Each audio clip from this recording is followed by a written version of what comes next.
सूचना। कृपया कोई एक वीडियो देखकर कार्यक्रम के प्रति अपनी धारणा न बनाएं।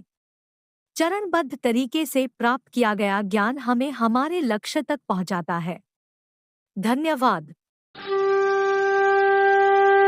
परम आदरणीय सत्संगी भाइयों और बहनों, आप सभी के भीतर बैठे उस परमात्मा को मेरा सादर नमन।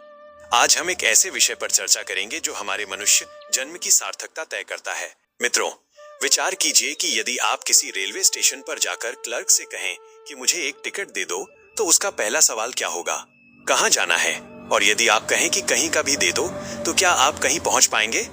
कभी नहीं। यही स्थिति हमारे जीवन की है।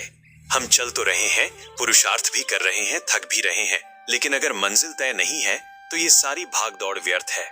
लक्ष्य भौतिक हो, धार्मिक हो या आध्यात्मिक, पर उसका स्पष्ट होना अनिवार्य है। याद रखें, अस्पष्टता ही असमंजस की जननी है और असमंजस अंततः पछतावे को जन्म देता है।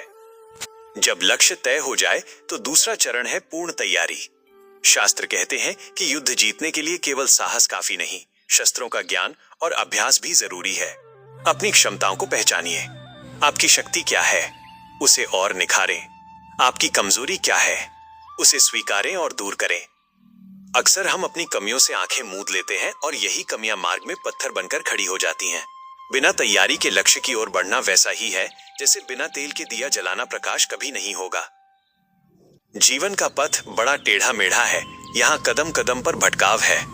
ऐसे में हमें एक जीपीएस की जरूरत होती है, जिसे अध्यात्म की भाषा में सद्गुरु कहते हैं। गलत मार्गदर्शक हमें गंतव्य से दूर ले जा सकता है। इसलिए पानी पीजे छान के, गुरु कीजे जान के। सद्गुरु, सत्शास्त्र और सत्संग, ये तीन ऐसे प्रकाश स्तंभ हैं जो हमें भटकने नहीं देते। सही मार्गदर्शन कठिन यात्रा को भी आनंदमयी बना देता है।